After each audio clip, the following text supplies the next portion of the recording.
पहला सवाल अमन जी आपसे ही, कोई जिम्मेदारी लेगा इस ट्रस्ट की बैठक में कि किसकी गलती से, किसकी लापरवाही से या किसकी मिलीभगत से ये सब कुछ हुआ?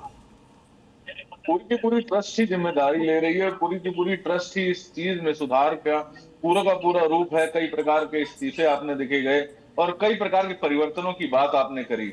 नीरज दनोरिया जी और बांगड़ा जी पूर्व में भी हिंदू समाज के लिए कई प्रकार के अच्छे कार्यों में मेरे साथ ही उन्होंने कार्य करे हैं और मैं इन दोनों नामों का पूर्ण तरह से समर्थन करता हूं। लेकिन ये तो मीटिंग के बाद फिलहाल तय होना है, लेकिन जो होना था वो तो हो चुका है राजेश जी। इसकी नैतिक जिम्मेदारी किसी की तो बनती है। एसआईटी अपनी बैठकें कर रही है, एसआईटी पूछताछ कर रही है, पुलिस की तरफ से जो कस्टडी में है लोगों को लिया जा चुका है। ट्रस्ट की पहली बार बैठक हो रही है, इतनी देरी क्यों?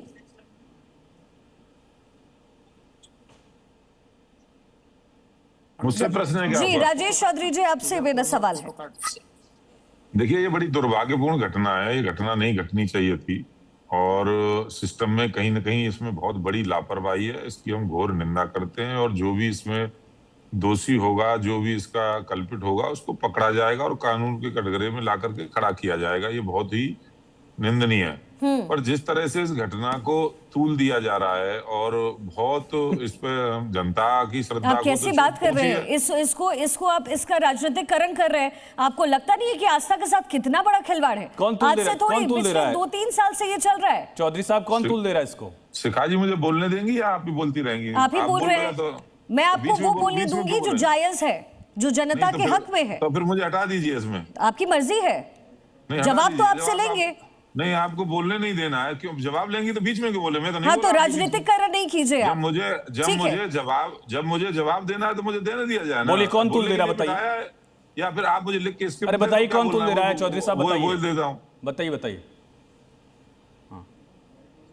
ये घटना दुर्भाग्यपूर्ण है। मैंने पहले ही कहा घटना नहीं है, साजिश थी। घटना अपने आप हो जाती है जब साजिश के तहत किया जाता है तो घटना नहीं होती है। आगे बोलिए। अरे भैया, बोलने दोगे कि नहीं बोलने दोगे? बोलो आगे बोलो आप। नहीं बोलने दोगे? नहीं बोलने दोगे? बोलिए तो सही। ठीक है। काय को धमका रहे हो? अरे धमकाऊंगा क्यों राजेश जी? मैं कौन सा धमकाऊंगा? और क्या है? पत्रकार कब से धमकाने लगे आप? तो और क्या कर रहे हो? क्यों बोल रहे हो बीच में? अरे आगे आप बोलिए। अरे मुझे बोलने दियो ना। अगर आपके पास तर्क नहीं है तो समझा जा सकता है, आपकी दिक्कत मैं समझ सकता हूँ। अगर तर्क तथ्य लेकर आए तो बोलिए। आपको सुनना ही नहीं है तो अलग बात है। अरे बोलेंगे तब तो सुनेंगे। आपको सुनना नहीं है। आपको सुनना नहीं है। सुनाइए, आगे सुनाइए। इस घटना में जो भी दोषी है उसको पकड़कर कानून के कटघरे में खड़ा किया गया ना। नोट बरामद किए जा रहे हैं ना, कार्रवाई हो रही है ना। लोगों की आस्था के साथ खिलवाड़ किया है जिसने भी किया है। लोगों की आस्था के साथ खिलवाड़। राम मंदिर कोई सामान्य बात नहीं है। राम मंदिर के लिए हम भी जेल गए, हमने गोलियां खाई हैं, डंडे खाए हैं, लाठियां खाई हैं, तब जाकर के मंदिर बना है। और जो लोग उस आस्था पर चोट पहुंचाना चाहते हैं, जो लोग मंदिर की आस्था को कम करना चाहते हैं, मैं उनके बारे में कह रहा हूं, समझे? और जो भी ट्रस्ट का काम है ट्रस्ट करेगा। ट्रस्ट में जो दोषी है उसके खिलाफ कार्रवाई होगी। और ट्रस्ट आज बैठक कर रहा है, किसको निकालेंगे, किसका इस्तीफा स्वीकार करेंगे, किसकी नियुक्ति करेंगे, ये हमारा काम नहीं है। वो ट्रस्ट करेगा, वो कर रहा है अपना काम। पर किसी भी स्वरूप में हिंदुओं की भावना से खिलवाड़ नहीं करने दिया जाएगा। किसी भी साजिश को बेनकाब करेंगे हम लोग।